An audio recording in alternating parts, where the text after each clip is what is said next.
Salama family, Salama. How y'all doing today? Today Wonderful. we're today we're going to be talking to Tiffany and Yashai. They relocated from the U.S. to Tanzania, and I'm gonna be doing a few of these interviews. I wanted to do like a group session, but trying to get all of that worked out will be difficult with the different time zones and everything. So, Tiffany and Yashai, how y'all doing today? We're doing good. Yes, we're blessed, man. We're good. We're good. Can you tell me, first of all, about your awakening experience, and then we'll get to what made you decide to move to Tanzania? Okay. Baby, you wanna kind of talk on that? Oh yeah. So actually on your channel, you had me on here a few months ago talking about my awakening. I think it was video number 8, maybe. But yeah, so I woke up back in 2016 or 2017, basically from searching for my own identity. And then also because all of the shootings that were happening, I think back then it was Mike Brown, Trayvon Martin was one of them, and Philando.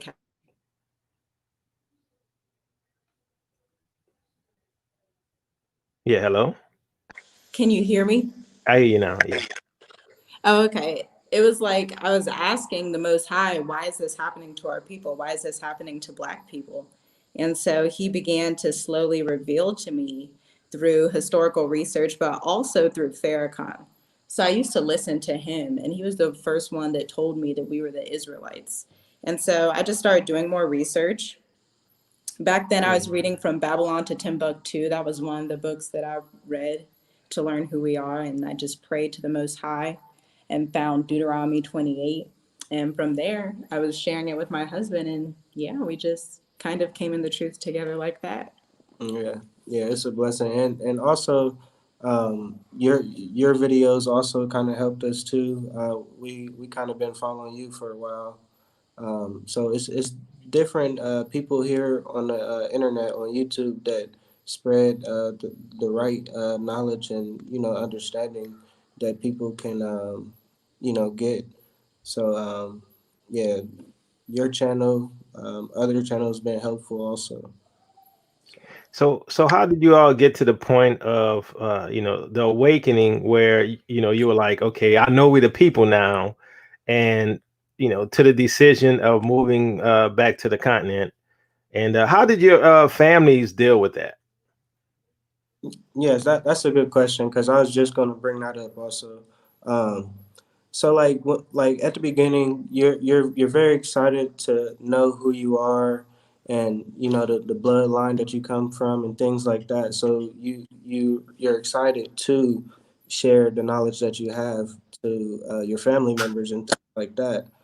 So you know everybody does it. They get excited. They explain what they know, and the like most people won't get it. Most people would probably say that like you're in a cult or something like that, and are you sure this is what you want to know and think like kind of like that. So like once you get past that point where like the Most High is gonna open people's ears that He want to open, He's gonna open people's eyes that He want to open. So like once you get past that point where it's like, well, I mean, we can try to share our knowledge. If people don't get it, they don't get it. It's not the time for them to get it. So But I've been wanting to move to Africa like before I found out the truth, kind of. yeah, But I prayed to the Most High and I was like, because this is before I knew who we were. So at that time, when I found out we were Israelites, I was praying to the Most High, like, okay, well, I'm not sure if I'm still supposed to go to Africa as an Israelite. So if you want me there, you're going to put me there. And so I just exactly, kind of let it go. That was about 3 years ago. Then exactly, that brings us to December 2019, right? exactly. Yeah, that's when we decided that we're really gonna buckle down, get serious about everything, and get here to this continent. So But we originally planned to go to Ghana. yes, that's and we decided to go to Ghana, and we was doing a lot of research about Ghana, but certain things just didn't line up, And once we really start to do research about here in Tanzania, everything just started to line up. We started making a lot of connections. Our savings started coming abundantly. So, like, I feel like once we start to listen more to the Most High, He just started blessing us and lining us up on the path that we should be taking. Yeah, he made it possible. Yes. So, what would you all say to those? Because I know you were saying, Tiffany, that initially you was wondering whether or not you should go to Africa. What would you say to those who would say you went ahead of the Lord and you didn't wait for the Exodus and you all just went? What would you say to those type of people?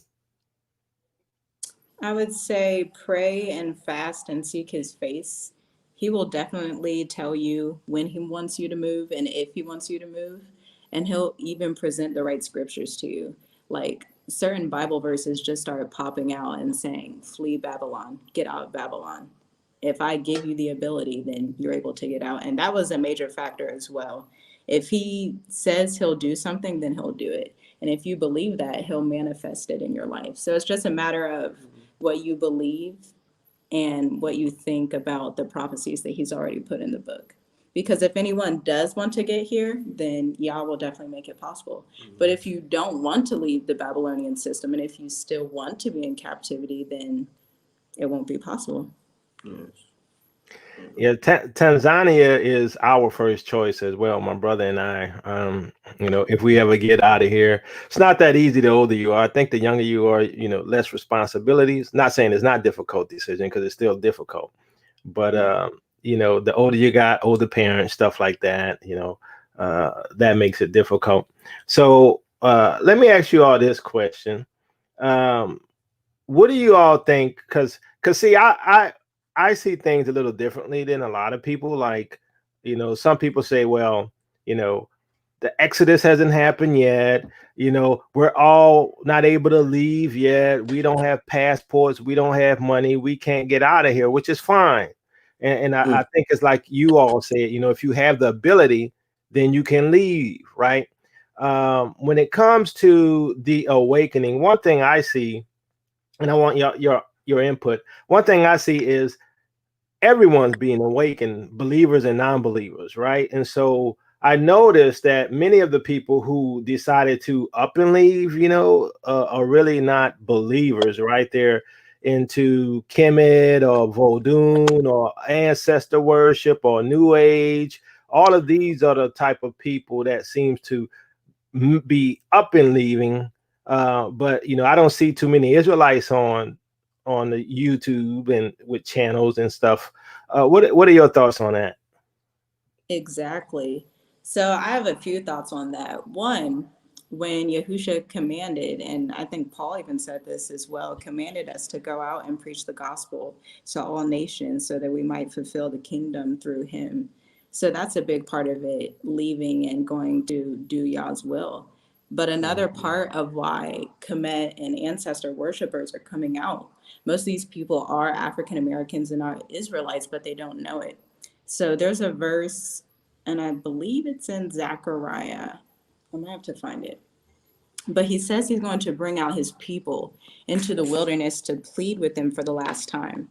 And I believe this is what that is. This is why a lot of ancestor worshipers and witches and people of that sort are coming to Africa to learn their true identity and to learn the gospel, or to be the people who are set aside for the wrath of the Most High. That's an interesting take on that, because I would watch these channels and I see the awakening happening, right? I mean, people really don't know how many of us have gone back and how many of us are planning on going back. And I find it interesting that the way the Most High can do all of this and the world don't even realize it, right? I see this as the beginning of the second Exodus, right? Sort of like a John the Baptist going out before the Lord Yeshua came, right? I see a lot of you all that's going back before we all come back, sort of doing that. What's your thoughts? Do you see it that way, or what? I do. Yeah, in a way. Like I say, we're still young, so it's it's just a blessing to know that we can maybe be the like you said, it could be the beginning of the second Exodus. So it's a good feeling to know that we got here and we're able to connect with people, and if people want to come, like we're definitely the people to come to, because we're tour based, and we're really willing to help anybody that is serious and has that mindset and has the same beliefs, and really wants to do it the right way.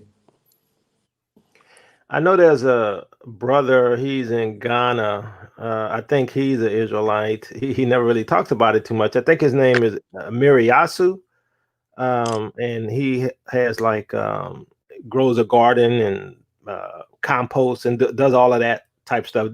Have you all seen his videos? Yes, we have. Yes. Because that's kind of who we gravitated to once we decided that we wanted to move to Ghana. He's an awesome person. He's doing awesome things in Ghana. Um, Oh yeah, he's doing a lot. I want to try to get him on, but he looks so busy. I don't know if he's gonna have time to come on. I mean, he's busy all the time from what I see, right? mhm. So what do you all think in terms of what's happening here in the States, and what do you see uh, coming up? What had the Lord put on your hearts about what's coming? Because be honest with you, for me, this just how I feel. When I see y'all people leave, and I see you all leave, I feel like the little orphanage kid who's stuck in the orphanage while everybody else got adopted. You know what I'm saying? That's how I feel. I feel like I'm stuck here in Babylon waiting to leave. So what do you all think about what's happening in America, with all of the police killings, the potential for forced vaccinations and all of that, and how do you see things with your family? I mean, do your family see all of these things that's happening? Sure, absolutely. I feel like all of this pertains to both the 400-year prophecy, but also to Revelations 12.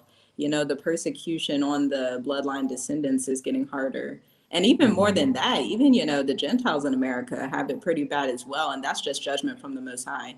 So there's a lot going on in Babylon as a whole, from the standpoint of both Israelites and then the judgment that the Babylonians are going to get for putting us into captivity and enslaving us and raping us and everything that they did.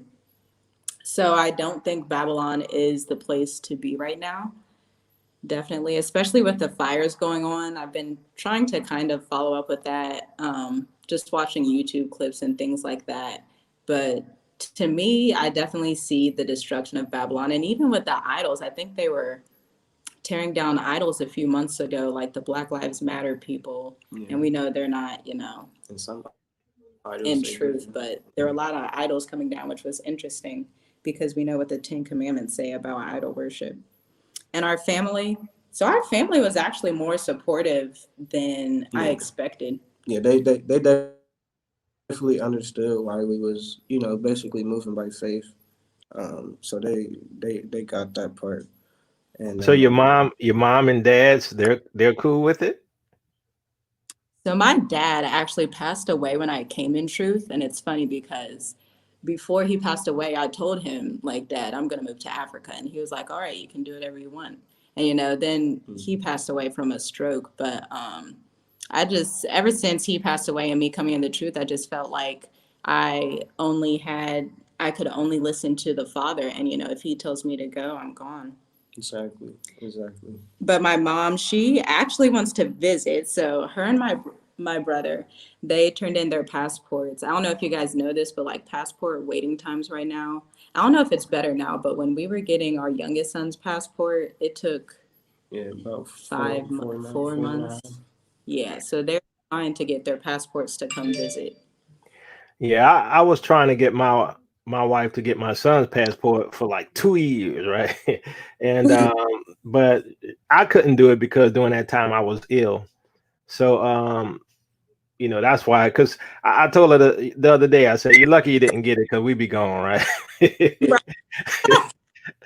But the interesting thing is, I was looking at the passports, and how long they take. They're still taking like 4 months, 3 to 4 months, right? Okay. And what I also noticed is that there's about 932,000 applications waiting, Yeah. Oh, right? okay. So, Yep. so 932,000 applications waiting. How many people? What is the percentage of Israelites that's in there, and what's the percentage of those people who just want to leave the country and never come back? I believe that a lot of people are really planning to leave Babylon in fulfillment of Jeremiah chapter 50, where people are going to start going back to their own homes, place of birth, and all these things. I think that's near. What's your thoughts on that? Absolutely. Yeah. We completely agree with that. Yeah. Because when we flew here, we didn't see a lot of African Americans, but we did see a lot of um, you know Turkish people, Indian people, things like that. So I feel like it's a awakening for a lot of people, the people that can actually see what's going on. Um, but yeah, yeah, we do believe that is happening, kind of in reverse. I want to say, Yeah, well, it's right in front of our eyes yeah, because, yeah, even the Gentiles are leaving. Like, there's a Gentile that's a believer, so, he'll be identified as Israel. But I was listening to his channel, and he was on a live saying how if he, was a bloodline descendant, he'd be in Africa. But right now, he's gearing up to leave towards, I think it was Belize or like some kind of island or something. And I just thought that was so interesting how he was talking about if he was actually the bloodline, he would go back to Africa, but he was like worried about him being white in Africa. So he thought that wouldn't be a good thing. But he was definitely thinking about leaving and planning his way, but just didn't have the means to do it. So, since you all been back to the continent, what's your experience? And is it positive, negative? How's it going? Mostly positive. It's yeah, like very weird positive. because Yeah, everything sort of fell in place. I mean, we did pray to the Most High and ask, like, before we got here, we asked for our house to be prepared. We asked that He would prepare the people that He set to be the ones to help us before the beginning of time. So that's really how it worked out. So we exactly. got here August So 12th, or we left the 12th and got here the 14th. Yeah. And then, so we checked into a resort and went to look at houses, and we found our house within 3 days. three Yeah, days. 3 days. Oh, I just have to let the family know that house is the bomb. I love it. It is beautiful. yeah, Praise yeah. yeah, hallelujah. That's all we can Yeah. say, really. So, Yeshai, one of the things I like, what you said in your video, was that you all went to the resort for like a week to relax, right? Yes, And that was, I never thought of that, but that's a very good idea, right? Because, like you were saying, you're going to be on that plane so long, and by the time you get there, you're just going to need to relax and, exactly. recoup. So how was the resort?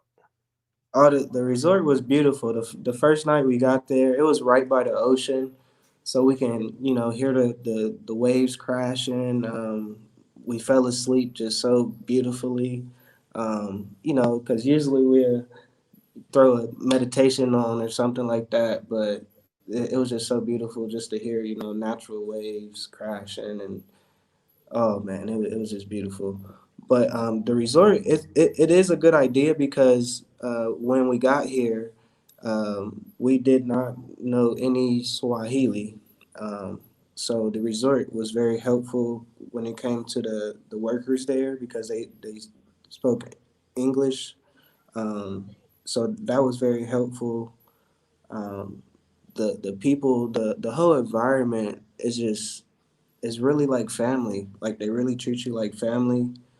Um, like you really can kick your feet up and really not looking over your shoulder, really not worried about things.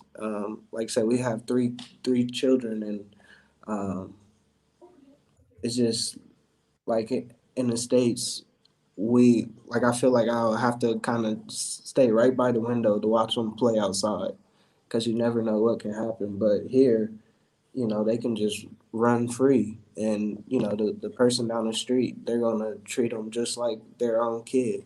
So that's just a beautiful thing to know. Um, and everybody's here so helpful. They really love us. The people that comes here that's American or from the UK, or because they look at us the same, but they kind of look at us different. Like they can tell that we look just like them, but they're always gonna. It's just like a feeling that they can know, like, hey, this guy here is kind of different. Especially once we start speaking, they know that we're American and things like that. But they're very helpful. They're very loving. Like it's just beautiful here. I kind of look at America now like, wow, like it's a big circus there. So let me ask you. So a lot of people I've heard, and I want to know if you had this experience when they first got off the plane and landed on the continent. There was like this freedom, this release, this spiritual thing that they couldn't explain, like they were home. Did you have that type of feeling? Um, It just felt really familiar. yeah, like I'll say I didn't really get that feeling until we really got in the house that we're in now, and we like the first night I just stood on the balcony just listening to the bugs and listening to the chickens and the cows and the dogs, just everything that's around us. And I feel like nature kind of was telling me welcome. In Swahili is Karibu. Karibu, and I feel like nature was really saying Karibu to me. So like that's kind of my experience where I kind of felt like, wow, this place is really like welcome me here. Like I really feel like home. Now, one of the things your wife said, Tiffany, that I like about Magafuli, how she likes him as a president, and that's one of the reasons that you all chose to go there. That's one of the reasons I've been thinking about Tanzania as well, because he doesn't seem to be going along, with the New World Order system, with this whole, you know, vax stuff, and you know what I'm saying. Can you all comment on that? For sure. I just pray the Most High keeps him in power. And, if he gets out of power, hopefully he'll put another person in there with the same mindset, because his mindset, if you listen to his speeches and even the way he talks about COVID, he doesn't really buy the whole pandemic thing, but he did say his son did test positive for it, and he just gave him a lemon, ginger, and honey drink, and he was fine. So, and a few months after that speech came out, he declared Tanzania COVID free. So, like, I know you guys are still wearing masks in the States, but here, right when we got to the resort, they were like, take your mask off, no COVID here, you're home now. Like, welcome. So, yeah, he's awesome. But as we met people here, we also learned that Magufuli, so Tanzania used to have like bits of corruption before he got in power. And there were foreigners coming in doing like drug trafficking and stuff like that. And so they said he basically cleaned the entire country Yes. up, and like it's just been amazing since he's been in power. Yes. Yeah, so if he's not there, then I might have to reconsider moving back, because moving there, because if he's not in power and the other person don't is not of like mind, I Right. don't want to have to go to like a Kenya. You know what I'm saying? Because Kenya, they straight up New World Order. Hmm. So what was the top your top three destinations? I know Ghana was one, right? What was the well, we know Tanzania. What was the other one? Was it Gambia? Yeah, Yes. Gambia. Yeah, Gambia. Gambia. Now I know a lot of people from the U.S. and the U.K. are looking at Gambia. Gambia is not on my list at all. Why were you all looking? Was it because you knew there was a lot of people from the States there? Was that part of it? Yeah, that was mostly it. And the currency, the US dollar is strong anywhere, but yeah, one US dollar in Gambia is 50. What I forget now. But yeah, that was basically what it was. And we probably thought about Gambia for a few weeks. It didn't really stick, Yeah. especially as we prayed and sought the Most High. So Yeah, so a lot of people there, some people saying, well, the Lord is going to gather us. He's going to bring us back.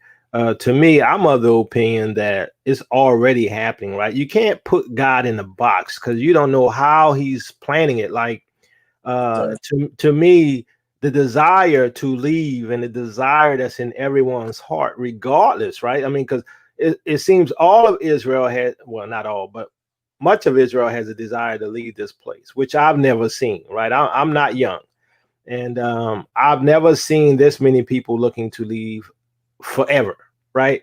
And I'm one of them, right? I want to get out of here, right? But you know, I got complexities.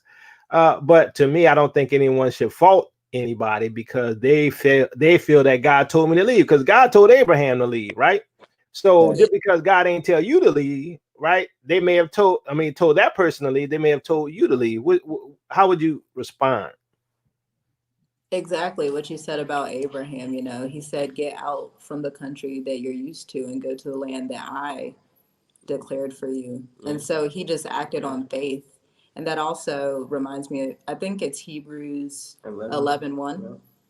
So, and it's just a move of faith. So you never do anything, whatever you do in life. And I think this is a verse in the New Testament, so I can't remember what book it comes out of. But whatever you do in life, you do in faith to the Father. Exactly. And that's really what So for So us. can you tell everyone about your channel and what you all are doing there and how they can support you? Because I have the link in the description, but just let them know what you're planning on doing there on that channel. Awesome. Yeah. Our channel is Journey with Us. My husband does all the videos. He's really good with video editing. And so we basically just want to show you guys the perspective from a believer, but also what Africa looks like, specifically Tanzania, so that you're not fooled by Western society and some of the hearsay and lies that, Africans hate African Americans and things like that. So we just want to show what we're doing in Tanzania and show what life is like for us. Yeah, and basically just let people know that we're here. Whenever people is ready and have that mindset, we're here and we're ready for you. So if someone was repatriating to Tanzania and they wanted to look you up, would they do that through your channel or do you have a website, email address, or something like that? Yeah. So through our YouTube channel, absolutely. So you all have, I'm assuming your email set up on the YouTube where they go to the about and can look it up and see your email address. Is that how it's set up? Yes. Okay, great. So one last question. How do your kids, how are they adjusting to living there? Do they love it? Do they miss home and miss their cousins? How do they feel? They love it. And, Yeah. that's another thing for us. The Most High had already kind of had us apart from everything, Certain doors were closed for us in the US to Yeah. where, so I had been homeschooling for, how long has it been now? 2 or 3 years? 3 years, going on 3 years. So we were really in a place in life where we were self-sustainable. Yeah. And then I had started a business a few years ago while my husband was working in the States. And now we just work together and that sustains us here until we get into other business investments and things like that.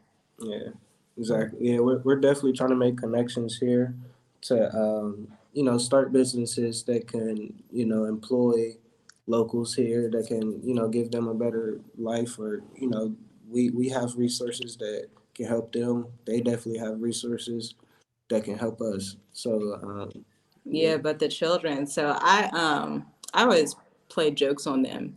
One day, I think it was in the resort though. Yeah. So this was when we were in the resort. I was like, "All right, you guys ready to go back to Ohio now?" They got so mad. Like my 8-year-old was like, "That's not funny." yeah. Yeah, I don't think they want to come back here. Because be honest with you, I think everybody feels this way. Be honest, I feel like I'm in a prison. That's what I feel like. And even though we were always still captives here, now it's even more. And I think everybody's held captive: white people, black people, everybody who's here, which is surprising to me that people from like China, from the UK, other countries who are here, India, why they still here? I wouldn't be here, because they're talking about trying to enforce vaccinations, which is never going to happen to me, right? So, I mean, Yep. I'm already going to take a stand on that. So, regardless, right? Exactly. But to me, it just strikes me that if I could leave here, if I had a family somewhere else, I'd be up and gone. But so I want to thank y'all for coming on and sharing, your experience. And one thing I really like is that, that you all are believers in Yeshua. And, I want to see more of us who have repatriated back to the continent to be more visible on the channels. Because every time I watch someone, I don't want to hear them talking about the ancestors. I don't want to hear them talking about voodoo and all of this craziness, because they don't understand that they say they're going back to their ancestors' religion. I'm like, no, that's the apostate religion that our ancestors had that they fell into, right? And to me, I'm like, well, why don't you just go a little further back and see who you are? Go look at the history in Spain and in Portugal and how and what happened during the slave trade. What really happened, right? None of these people want to look. And to me, I'm like, you don't realize that all of this that's happening right now and why you're wanting to go back to the continent is because it was prophesied, Yeah. And the same thing with Babylon, it was prophesied, all this stuff that we're going through, Exactly. So I'm just excited to see you all there. And, I have some other people I'm reaching out to that I want to have on. Because like I said in the beginning, I was going to try to get a bunch of people together, but trying to get that was going to be difficult, right? So once again, family, I want you all to go to their channel. Can you tell them your channel again, Tiffany? Yes, it's called Journey with Us. When you type it in, do Journey space with us is one word. So family, let's get their subscription up and let's support them there. And you're going to be able to reach out to family, even if you just want to go visit, you can reach out and believe me, their home is beautiful. I was like, yeah, I like that, So once again, thank y'all for being on. And we're going to I'm trying to get someone for Sunday, and I'm going to see if I can. I'll let you all know. And Yeshai and Tiffany, thank you all for coming on. Peace and blessings, Israel. Your captivity